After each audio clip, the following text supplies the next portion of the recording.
I see that It we doesn't are really live. Okay, cool. Today we've got on the show Brandon Ellrich, the owner of the Brandon Is So Gay publication, and today we are about to talk about some horror movies and some gay movies. If you want to briefly introduce yourself or anything you've been working on, feel free to go ahead, Brandon. All right. Yes, as he said, I'm Brandon Ellrich.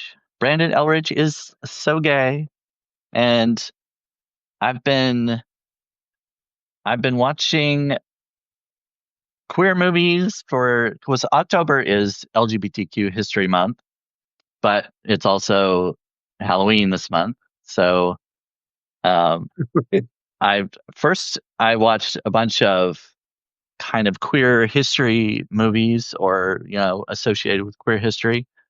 And then Ben asked if I knew of any gay horror movies. So I started searching that, and there were a lot more than I thought there would be. And I've come up with two lists. One is a list of queer movies, kind of queer history, and the other is queer horror movies. And when I got done with the list, I realized that kind of the history movies, the one based on the true stories, are a little more horrific than the actual fictional horror movies. I mean, you kind of have to watch the fictional horror movies to decompress from watching the history ones. You know what I mean? Yeah, I was kind of surprised watching The Laramie Project last night, just how well that fit into my general horror movie mold of the month. Right, But right. yeah, that it really is a horrific story, and yeah, Mhm. like you say, I the sheer unrealism of horror movies makes them more manageable in a lot of ways because you don't feel like you're grounded in reality, and you don't generally deal with crazy supernatural presences trying to possess Right, you and whatnot. Yeah. right, And it's always the case that the true things human beings have done to each other, and particularly the histories that are suppressed, they're always worse. They're worse than anything anybody could ever make up. And it's just sort of like, yeah, I think I'm coming around to Ben's way of thinking about things where sometimes it's good to watch those horror movies just to like, you know, detach yourself from the horrors of reality, but then you got to dump back in. Last week we were going through the with Arturo Dominguez and Shane Urek. We were going through the case files of Republicans who'd been caught for sexual misconduct, and it was just like as you're reading some of these things, you're like, God, and just the general intolerance of the United States of America. Like this is a nation that's based on that, and I think just all the things are connected. It seems like rape culture is connected to white supremacy, which is connected to homophobia. So yeah, right. it's all gonna come out in the wash, and so, a horror movie to kind of, like, break up the horror of reality makes a little bit of sense. Yeah, and I read that article Ben wrote just was it just last week about horror movies being kind of an escape? Yeah, Yeah.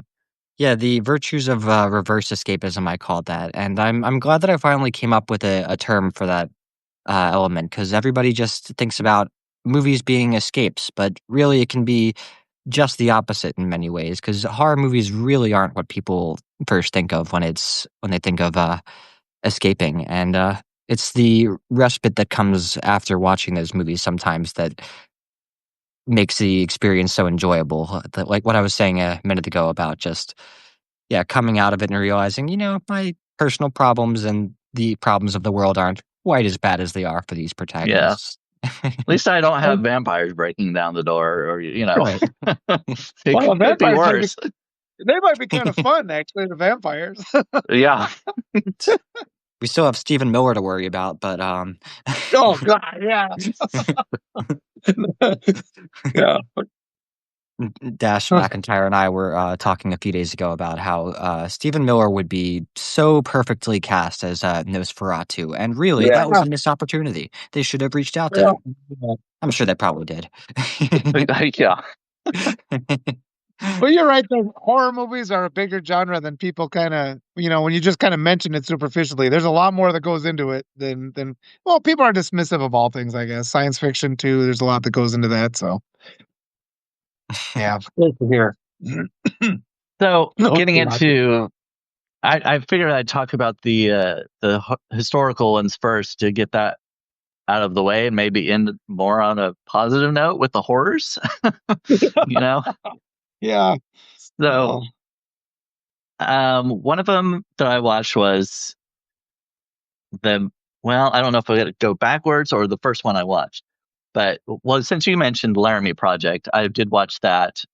Laramie Project was from 2002, and that one actually wasn't as impactful for me as the documentary was, because the Laramie Project is basically a fictionalized portrayal of a documentary being made, and it's it has a lot of stars in it. Yeah. There's Cameron Manheim, Christina Ricci, Steve Buscemi, Laura Linney, Joshua Jackson. That there were a bunch of them, but in that way, it was a little distracting for me because I was so familiar with all these actors, and I when I get into a movie, I want to believe it's real, kind of really just get into it. And for me, that one was a little difficult because it was based on something true, and it had all these actors, and I was like, it was just difficult for me to believe it. You know, I think it's still a good movie to watch, and I think especially people that are outside of the LGBTQ community should watch it.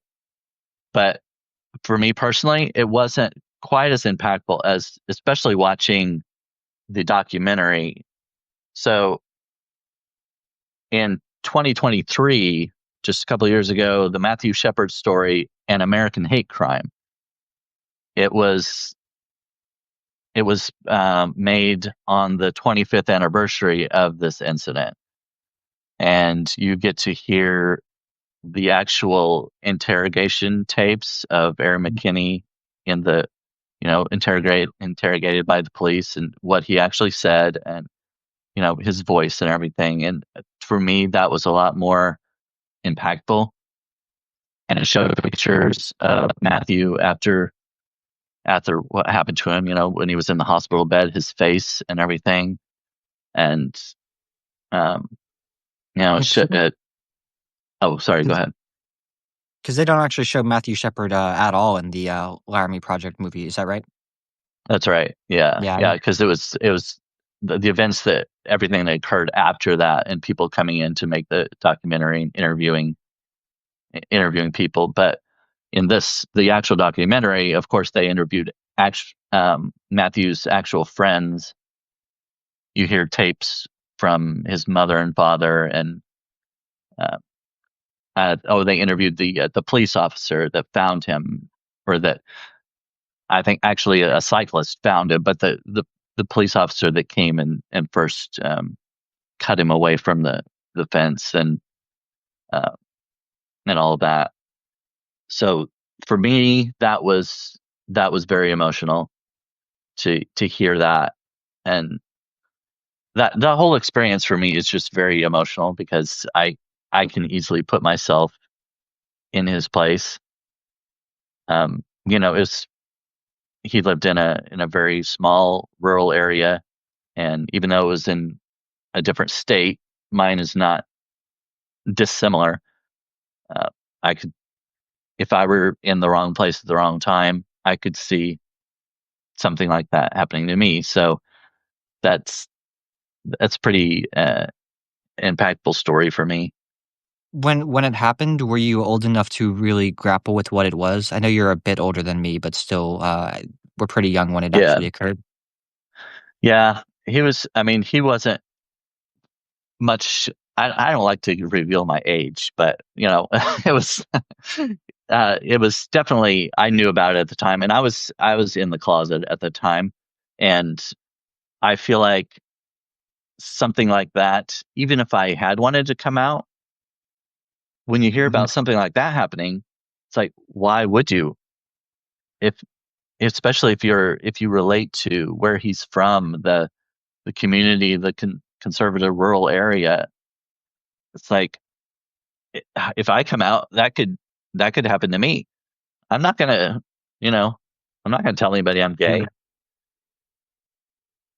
Yeah, and It's so interesting because it just reminds me like there was just that constant fear when I was growing up, same thing, conservative rural area, and just you constantly felt like your life was threatened. And just, and it would for something as small as just reading or being a good student, that could all be part of it too. And I hadn't remembered the name when you said it, but I did remember this story from growing up, and it was just one of those things where it's like, and I was kind of curious when you were watching the documentary, what was your impression of the person who did this when you heard his voice? I mean, what was this like a just a complete sociopath, or was this a person who sounds like? Because a lot of the times it's like all the people that we're surrounded with constantly, and they all speak the same and they shout the same thing. So I'm curious what your thoughts are there. Um, to me, it didn't sound like he had any kind of remorse at all. The investigator, one of the things that struck me was, well, um, some people said that it wasn't a hate crime, that it was just a robbery gone bad and that kind of thing. They tried to downplay the the aspect that Matthew was gay and that they did it for that reason. In the investigation, the detective asked, well, when he asked about Matthew approaching, he said, "Well, what did he look like?" And Aaron said, uh, "Like a queer, such a queer dude." And the investigator said, "Like a queer dude?" He said, "Yeah, like a fag." So just hearing him say that, that was on his mind. He recognized that Matthew was gay, and just from that statement alone that played a significant role in why they did this.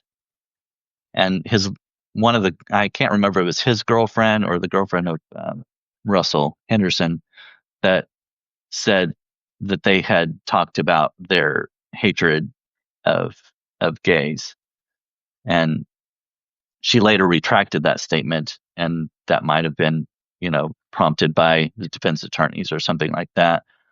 And then they did end up using the defense used the gay panic defense because Aaron claimed that Matthew made a move on it, like put his hand on his leg or something, which didn't make any sense because Aaron said it was the way he told the story. It was after he had the gun out, uh, pointed at Matthew. Why would you make a move on somebody that had a gun pointed at you? That doesn't make any sense. But I think they were just grasping at straws, whatever they could do to try to get him off or get a lesser sentence or something.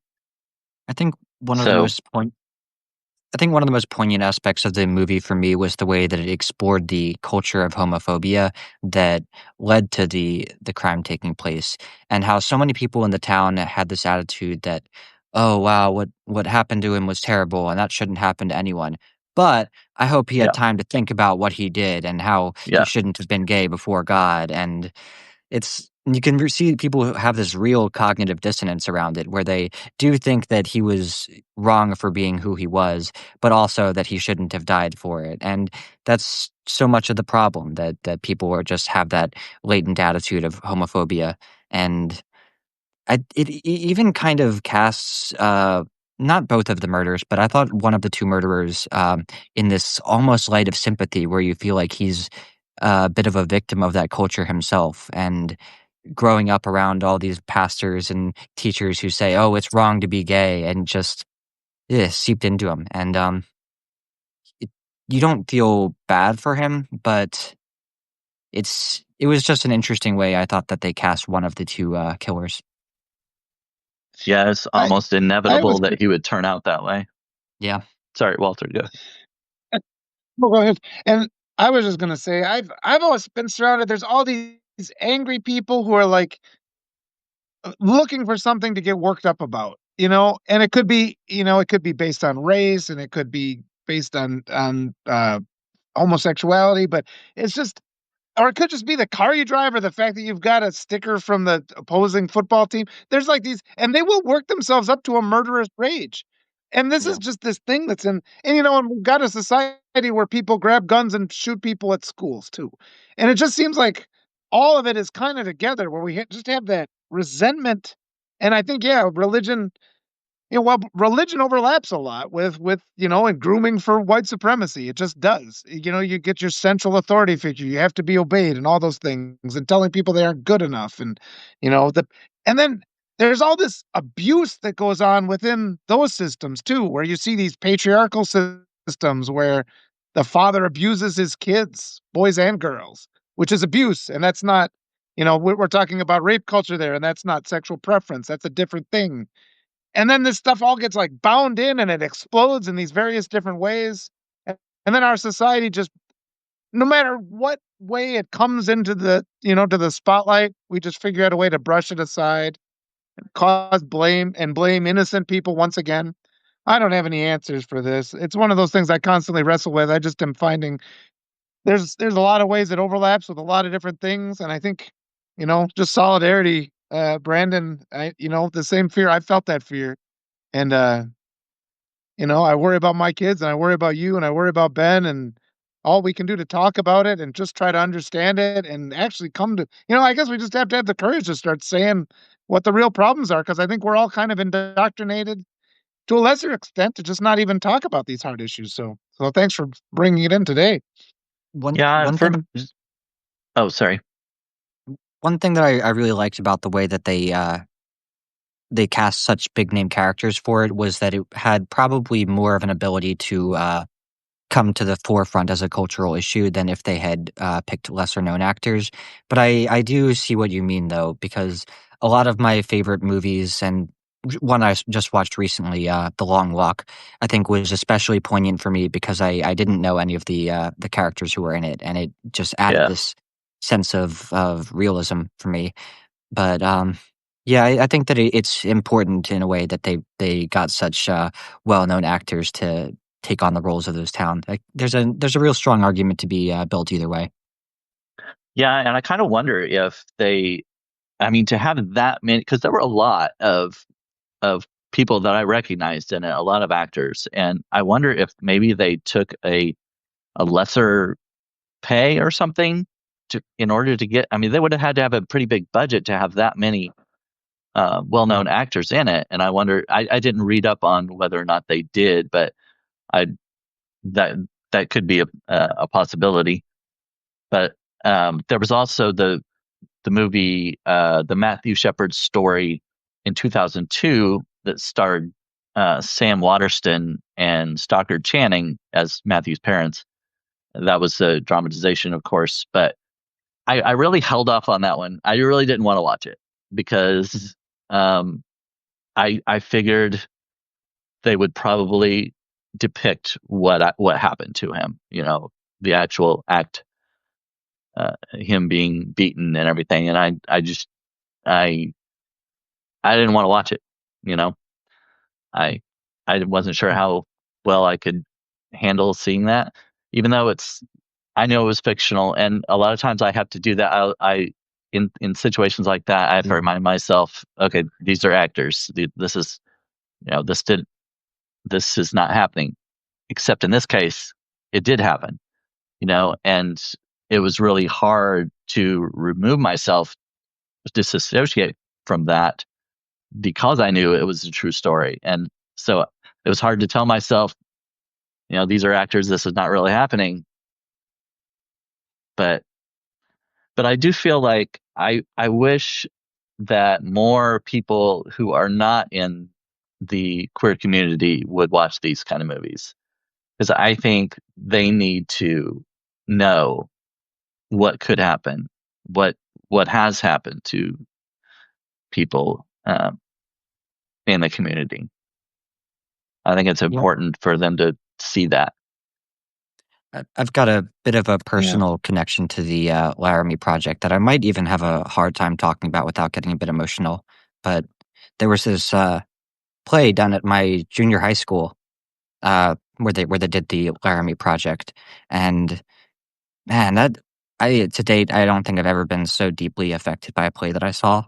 And the fact that they got a cast of 7th and 8th graders to do that it it felt pretty revolutionary to me when I first saw it, but as time has gone on, it's just meant more and more to me, not only that they did something so daring with such a young cast of actors, but just that I live in a community that would be willing to put on a play like that.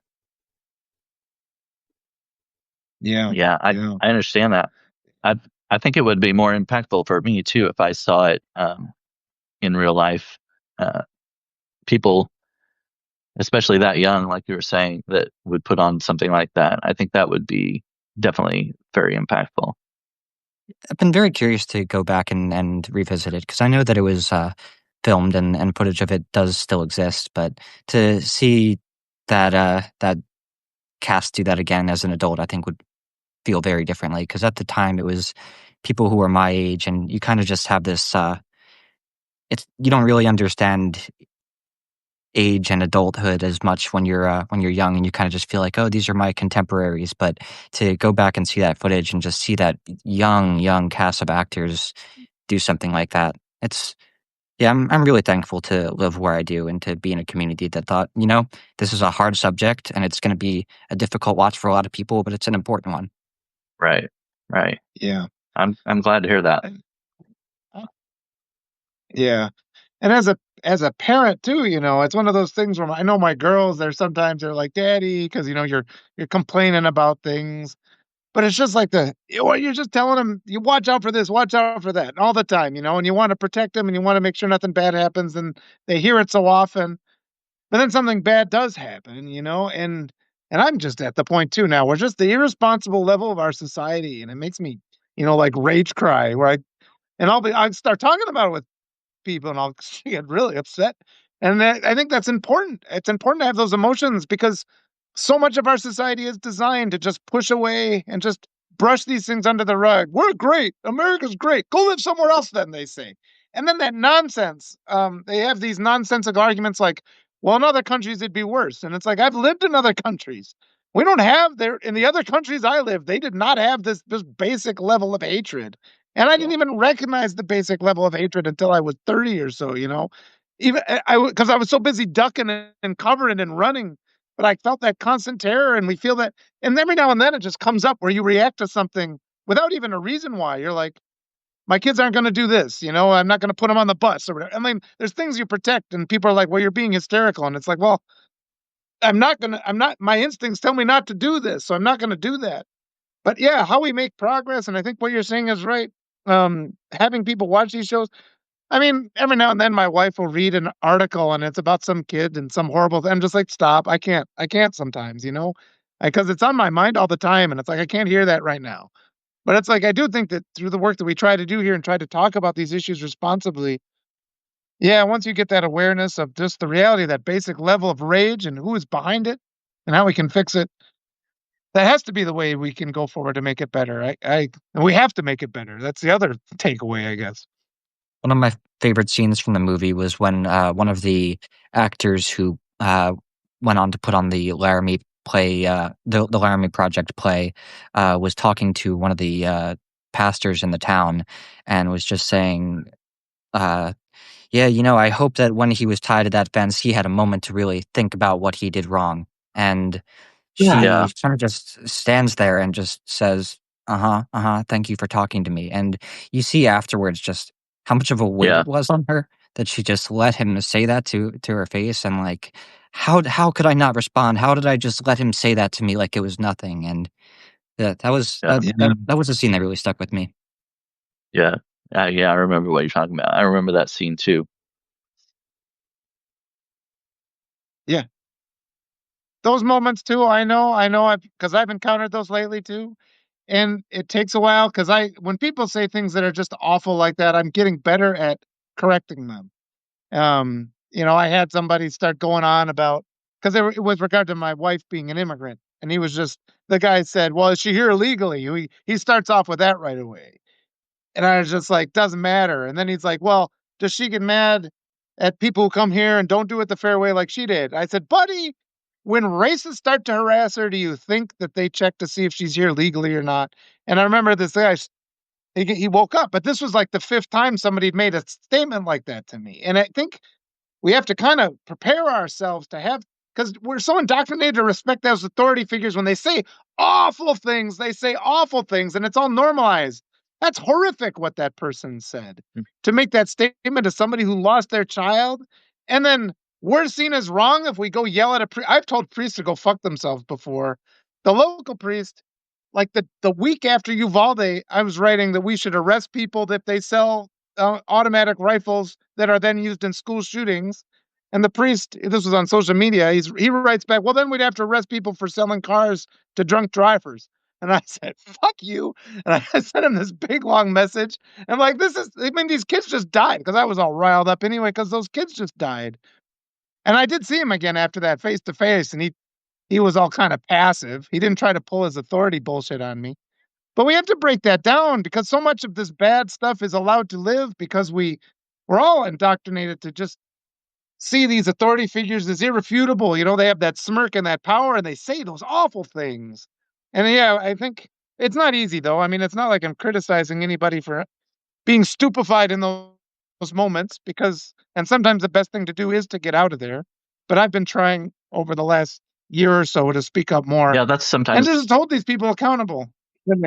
that's sometimes my problem when I'm in the moment. I'm like, sometimes you're just in shock by what people say, and you're like, I can't believe this person just said this, and you're kind of like, Yeah, you don't know how to respond in the moment, and later, of course, I might think, oh, I should have said this, or I should have pushed back Yeah. against this or whatever, and I'm really bad about that about what I should have said. yeah, I But wrote a yeah, I wrote a recent piece called "A Trump Supporter Walked into the Bar," yeah, in which I spoke about this Trump supporter who I was speaking with at the bar, and he it was like you say, it was just so difficult in the moment to know what you say in response to some of the information that he was or disinformation that he was trying to present to me. And it's I likened it to that feeling when someone asks you, "Oh, what are your favorite songs from this specific artist?" And even if yeah, you're a huge fan, you're just like, you just don't know what to say in those moments, and you draw a painful blank. And afterwards, you're just thinking, "Oh, I could have said this. I could have said this. yeah. Maybe this is the information that would have changed his mind." And I think that I didn't do a horrible job, but afterwards in the car ride home even, I was just thinking about, how differently that interaction could have gone and how much more I could have said, and yeah, it's Well, I think that's. Oh, sorry. one of my favorite aspects of the movie was the way that it, explored the idea of how so many people in the town were like, "Oh, this isn't our town, this isn't our town, this doesn't represent us," and other people coming to the painful realization that if this happened here, if this attitude led to this, then it does happen here. Then this is us, and we have to reckon with the fact that this is us. Yeah, and yeah, I can understand them saying that it doesn't represent everyone in this town, but they did come from there. They are from there. They were raised in your environment. Yep. There's something wrong if the if that's what the product is. Yep. Something got messed up along the way. But yeah. anyway, moving on from that, I guess. But Yeah. um, I don't Oh, know if Brandon, thanks for talking with these people. These are so important. I appreciate that you brought this in, and I think we're all feeling the same, just heartsick, and it's just so many different ways. Because we just see it again and again, so frustrating, where you see this hardship just go on in the world, and then the people that are in power do nothing, and then they blame the innocent again unfairly. It just again and again and again. It's always the same story.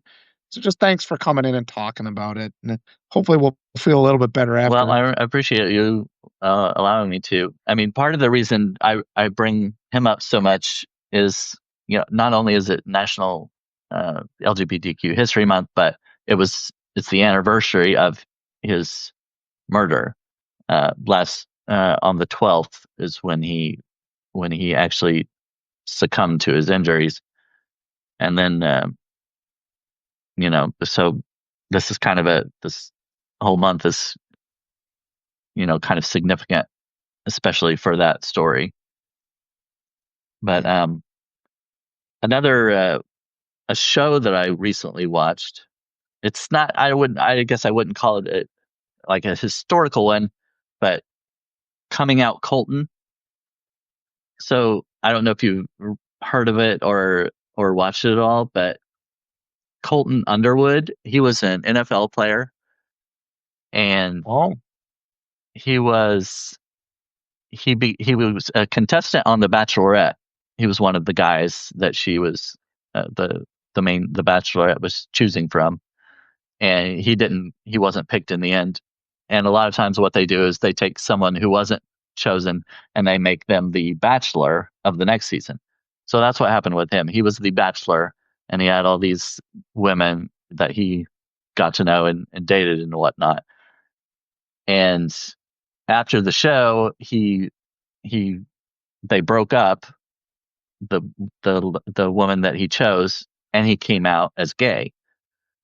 And he was in this show, he's coming out to his parents and friends, and he goes back to his high school coach and talks about how what the culture was like in the locker room and that kind of thing, and still today I think it is very much a homophobic place where people are calling each other gay as a derogatory term, and if you're mhm. if you're not performing well, they use the term gay and that kind of thing. And so he was going back to his coach and just letting him know, I experienced this. I was gay growing up, but there's no way I was coming out in this kind of culture. I know I would have been ridiculed. I wouldn't have been able to continue playing sports, and even and throughout the NFL too. He was always afraid to come out because of our kind of toxic masculine sort of culture that teaches you you're not a man if you're gay. And so it wasn't it I mean, he went to the extreme of going on the being the bachelor, trying to date all these women, trying to be quote unquote normal, trying to be straight, and it didn't work. And he finally, came out, but he didn't feel like he was able to all through school and NFL and things like that. So it was a really good series. Even if you're not into The Bachelor or Bachelorette, I'm not really, but I thought this was a pretty cool series.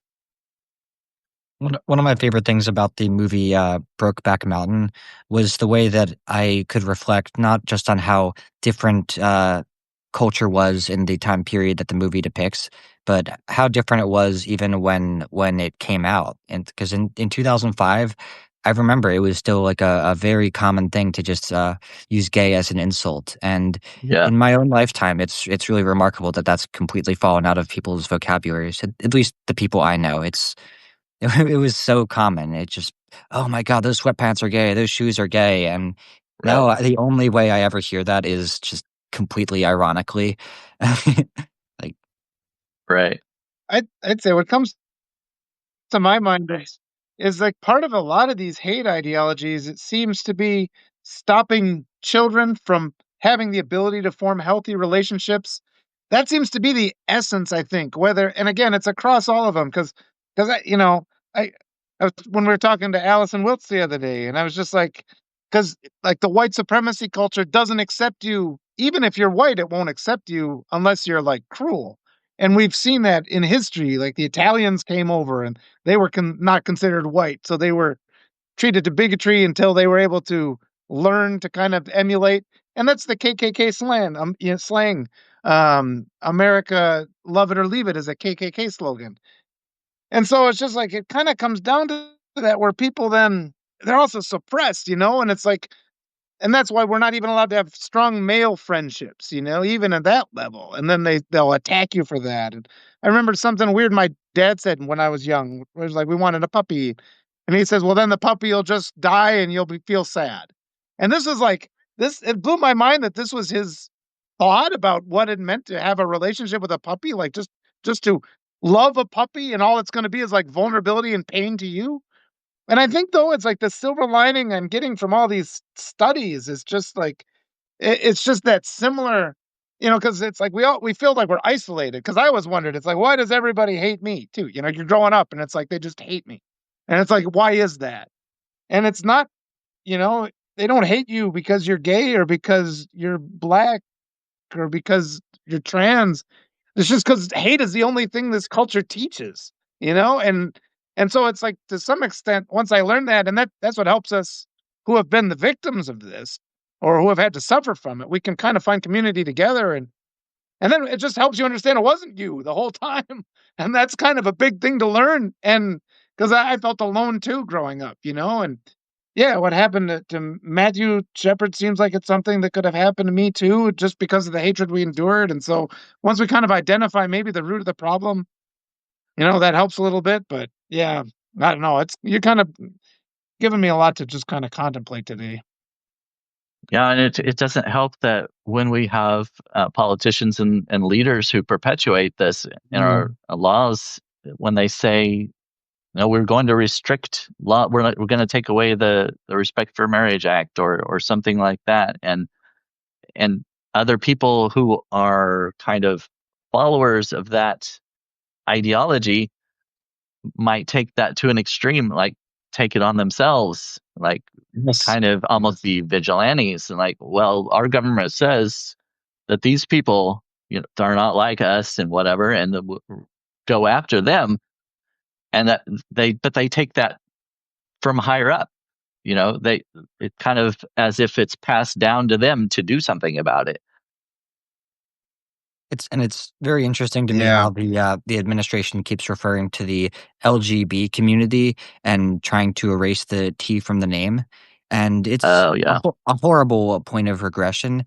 But at the same time, it's very interesting to me that we've gotten to a place as a culture where even far right Republicans need to acknowledge that gay people and bisexual people and lesbians exist, and 20 years Yeah. ago, Well, or just when Matthew Shepard happened, there were many people who would just say, "Oh, this is a horrible sin," and culture has shifted so much that a lot of those same people have developed different attitudes and know gay people in their lives and feel differently now. yeah, and dehumanizing so many different groups of people. They're all and as Brandon says, like there are those numbers that are sociopaths then who then they have this information pumped into their heads all the time and they kill. And then but then in addition to them, there's that other big group that says nothing, and there's the other groups that doing the preaching, and so it's just like and then we're fixated on just, well, the one guy who pulled the trigger, and then but then yeah, it's just so frustrating because immediately, the nefarious forces pushing these hate ideologies turn around and blame the innocent parties that they're already attacking, for the crimes that are committed against them. And it's just sitting here watching this happen again and again and again. It gets so frustrating. Yeah, and it kinda ties So into the, "Oh, well, what was she wearing when she got sexually assaulted?" conversation, like, "Oh, was he outwardly gay? right. Absolutely. I don't know, he Absolutely. might have invited this," and it's just a horrible way of thinking. Yes. They're Yeah, sketching out the plan or the the victim blaming is so Yeah. horrible. yeah. On a happier note, I watched The Parenting on, I, Brandon's yeah, recommendation. I was just about to switch. I was like, yeah, let's maybe we should move on. But so you watch the Yes. parenting. Yeah, this was one of our heavier conversations, but it's good to have these heavy conversations, and it very much, yeah, ties into where we are as a culture, and it's not a separate issue from the world of entertainment because there's so many different movies and documentaries depicting this. But yes, The Yeah. Parenting. It was a horror comedy about a uh, gay couple renting out a house and having their separate in-laws meet each other for the first time, and it just does such a great job at depicting the sheer awkwardness of that. It was another movie that had a very loaded cast. Had Yeah. Brian Cox, the actor whose name I'm forgetting, who's one of the leads in Breaking Bad. I'm sure I know it. Do you remember the cast of that movie, I Brandon? I didn't watch Breaking Bad, Oh, but no? I Huh. know Parker Posey, Lisa Kudrow, and Edie Falco were the other ones in it. Is Hmm. it one of those?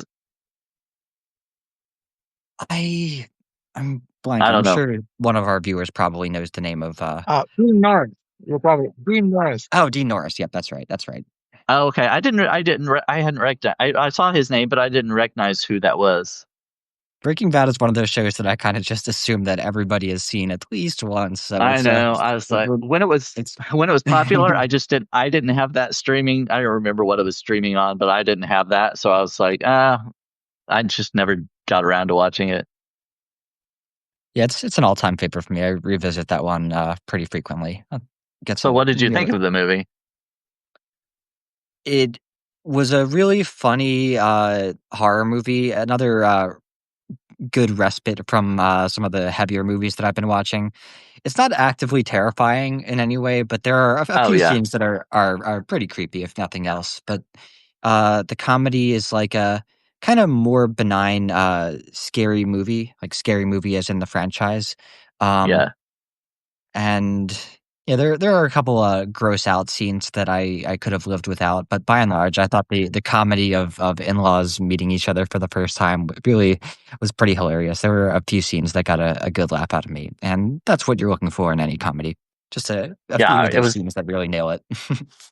It was definitely like it's a comedy horror base. I mean, more definitely more leans on the comedy side because Yeah. of course, there's the haunting and the demon possession and that kind of thing, but it's I thought it was really funny, and I was surprised that I had never heard of it before because of all Mhm. the had several big names in it, and one reason I enjoyed it, even though there was a gay couple as kind of the two main characters, it didn't focus on the fact that they were gay. That really wasn't like an overarching theme in the movie.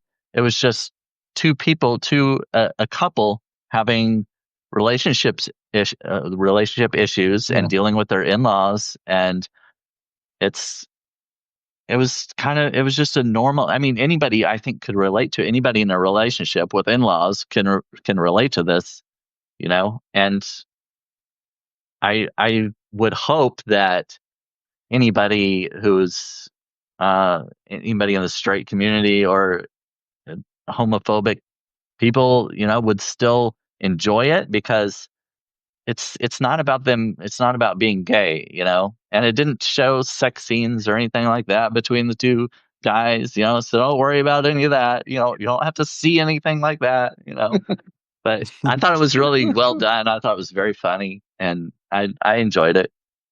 Yeah, that's a good point. I didn't really think about that, but you're right that, it would have been just as functional a movie if it had been a straight couple, and it's, nice that homosexual relations have been normalized to the point where, it's barely even a plot point. It's like, "Oh, yeah, these guys are gay, and these are their in-laws," Right. and so much of the humor really was in the, in-laws meeting each other for the first time, and, yeah, I think most people can relate in some way or another to that movie. Walter, did you watch that one? I didn't see the parenting yet. I'm Oh, just okay. thinking though, so much of what you guys are saying. Well, it's just got so many thoughts going through my head. Just this, why is it that people like? Okay, if you're like 15 and you sit down and it's like a same sex, sex scene, and you're with your mom, Yeah. it's like okay, that's a little bit. And it's just like so.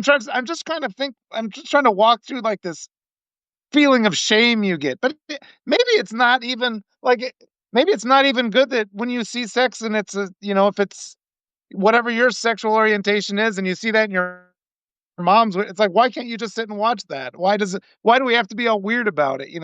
And then it's like if it's a sexual orientation that you don't identify as, there's another reaction that people Right. get. And I'm just like, I'm trying to figure out where these reactions come from. And it's like, why does it? Yeah, there's people I know that they would get violent again. If you're watching a movie and this happens, they would get violent or they'd get really weird. And it's like, why? It's like, who cares? It's like we can watch this story and just understand the parts that are similar to us. I mean, I don't have the same hair color as that person, and I'm not wearing the same clothes. I'm at the same height. All these things are different. But yeah, just that indoctrinating people to be such a feeling of shame. It's just unhealthy how we feel about sexuality. I guess that's what I'm trying to arrive at. Well, I think It's like, and I, as a dad, I need to talk to my girls about sexuality because the number one thing that'll stop them from having control of their life is if they get pregnant when they're 15, right? Before they come into their power and they can get their degrees and all that. It's like if they can have a planned pregnancy, that's the whole. So why should I not? Why should I feel uncomfortable talking about that with them? And so I guess it's just I think I'm just I'm working through all these thoughts yeah. right now as we're talking. I think part of it is our culture, the American culture, the United States culture is so prudish is when it comes to sex, and they don't want to see women breastfeeding their children in public, and they need to cover that stuff up, and it's it's okay for a guy to go shirtless, but if we see a woman's breasts, oh no no no no no.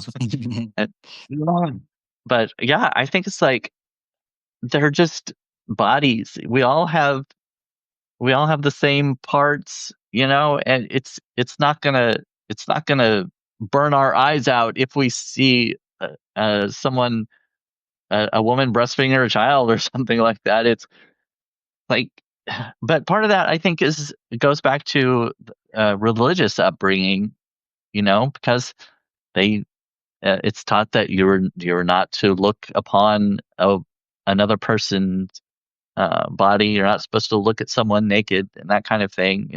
So we got to cover it up. You can't see it on film or anywhere.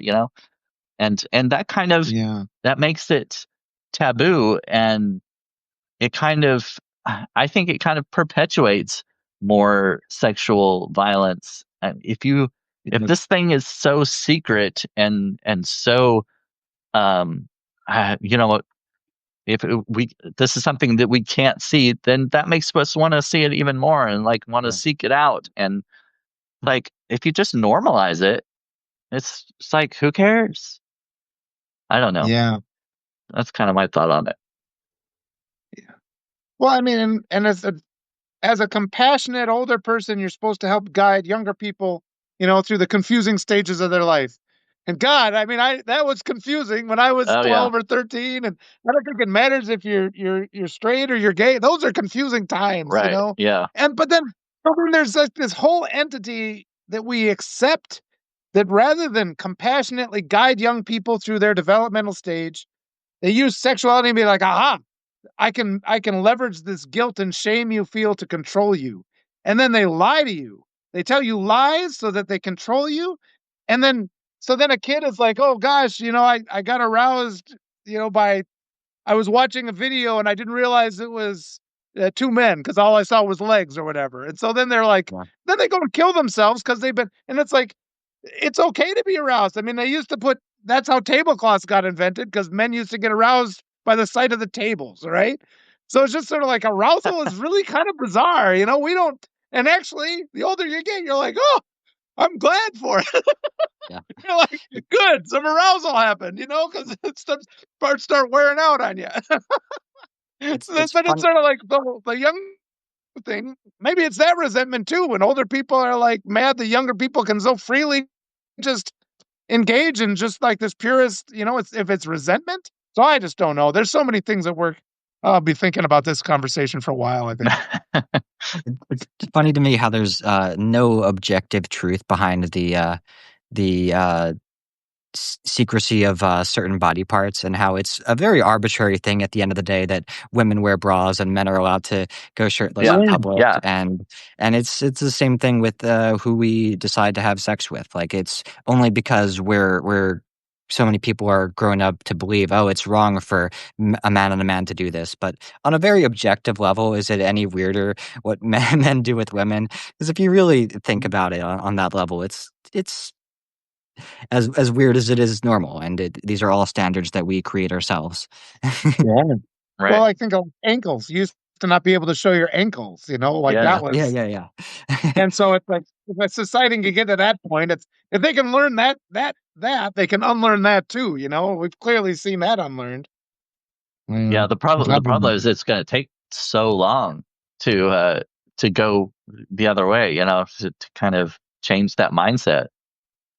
Yeah.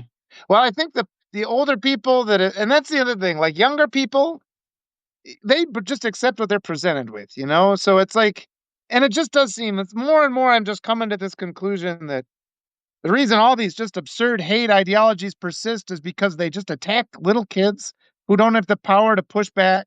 I mean, everything is pumped into these little kids, and we've normalized this. And the right falsely accuses other people of indoctrinating kids, but the reality is the only side that indoctrinates is the side that uses hate.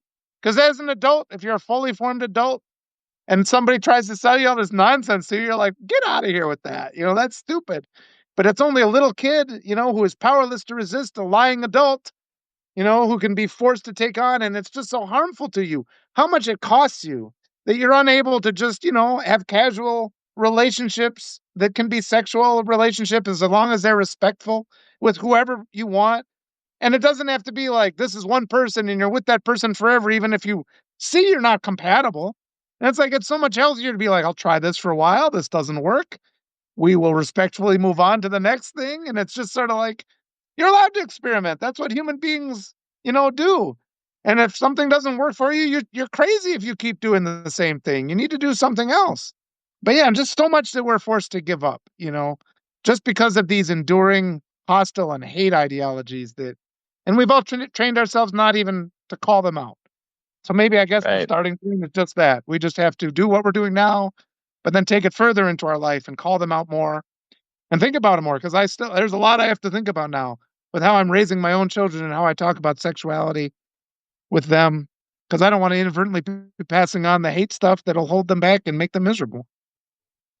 I think a Right. lot about the pendulum effect of society and culture. How so much there's so much growth in the LGBT community that owes to the fact that Trump really tried to repress them during his first term, and probably it wouldn't have grown to be what it is if they didn't do that and try to say, "Oh, this is wrong," and inspire so many marches and protests where people say, "No, this is who we are." And we're going through the other side of that pendulum right now, where they're going back to trying to race us. But um, I think that 10 years from now, there's a fair chance that we'll look at these days and think of it as a catalyst for further acceptance.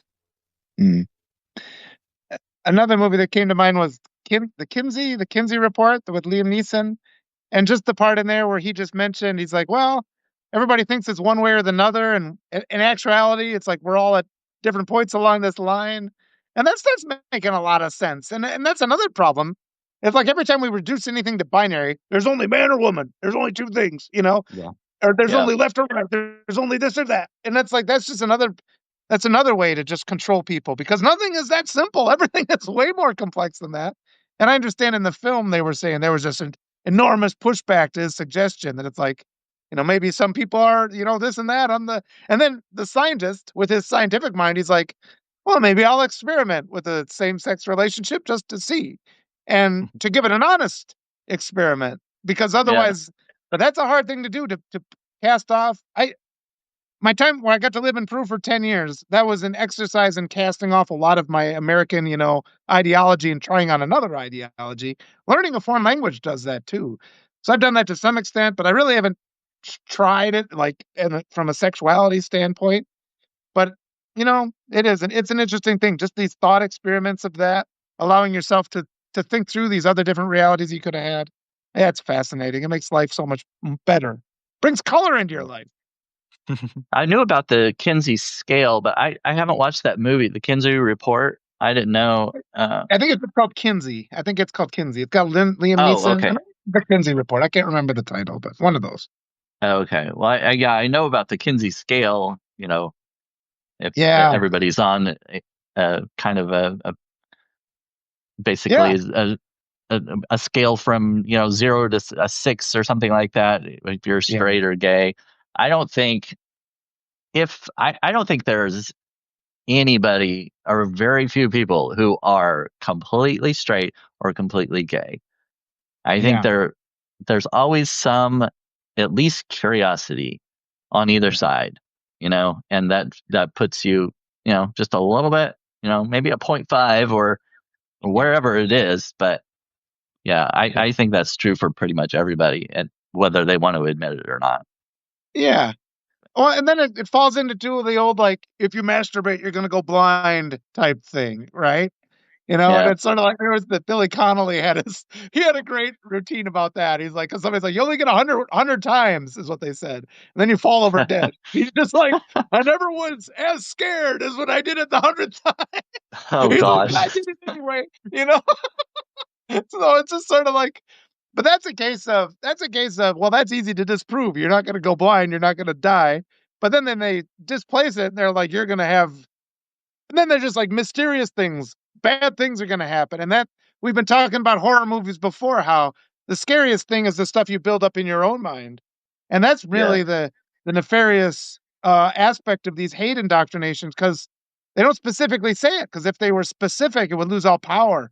But by not saying it, it makes the torment, equivalent to like the creative mind of the person being tormented.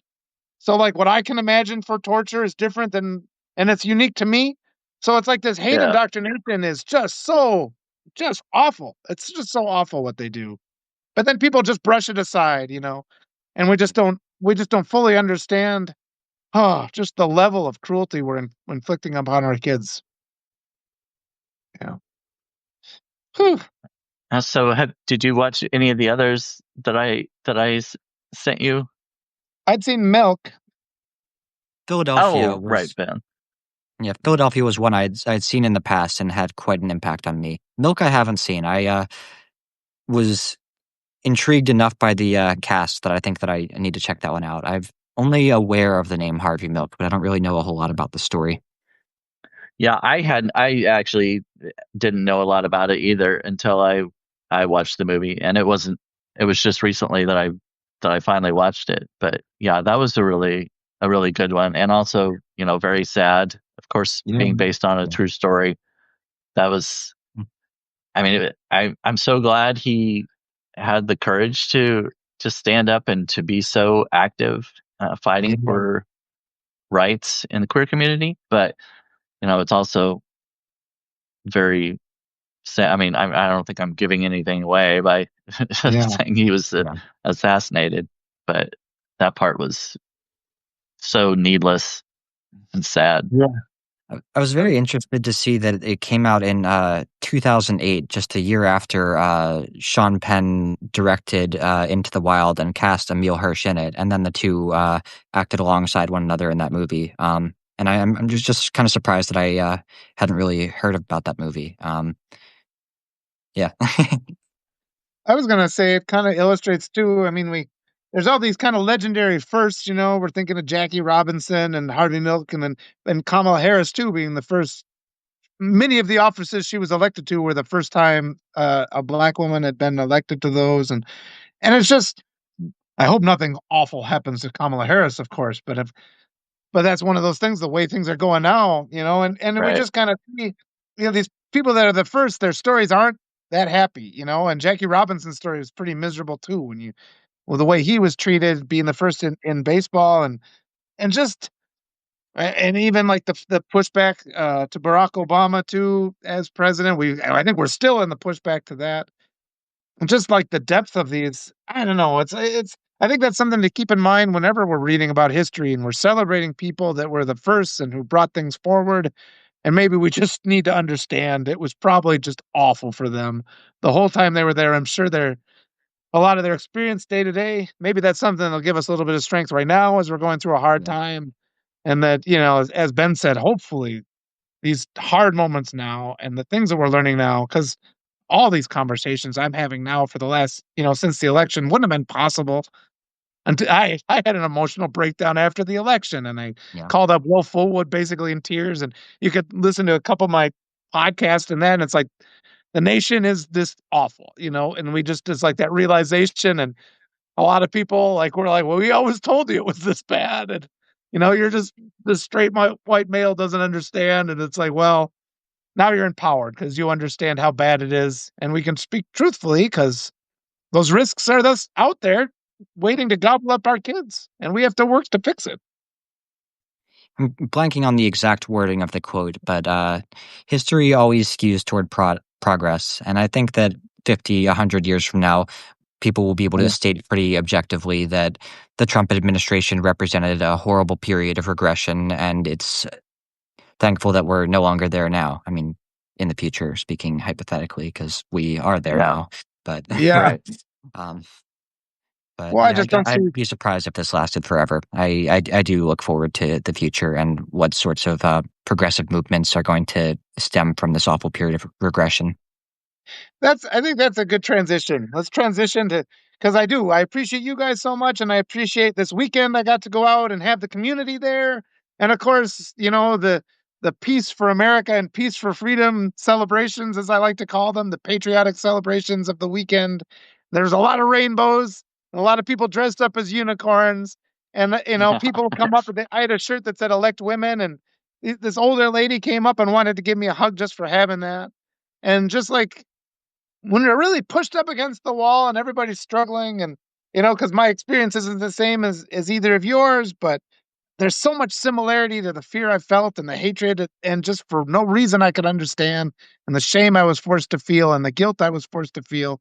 And it's just so nice to talk about it with people, and realize we all had to feel that way, and it was nonsense, and then we can move forward, you know with in pursuit of a better life for ourselves and our kids and everybody. So yeah, thank you guys for coming today. Well, thank you. Yeah. I'm really appreciative that you had me on. I was able to talk about some of this. I didn't get to a lot of the horror comedy horror that Yeah. I had found, but I plan on writing an article. I figured I'd do some movie recommendations in an article, so I'll get it Yeah. out there anyway. Yeah, this wasn't quite as entertainment focused as I thought it might be, but I'm glad that it went to a happy place because these are important conversations to have, and yeah, Yeah. things that people are often very reluctant to talk about. So Yeah. thank you for coming on, Brandon, and thank you as always, Walter, for doing these with me. Yep. Thanks so much. I felt really emotional today, and I feel, Yeah. I was like, I appreciate being more connected to you guys. Group hug. I like to do group hugs. Group hug. Group hug. There we go. But yeah, thank you. Thank you so much. Yep.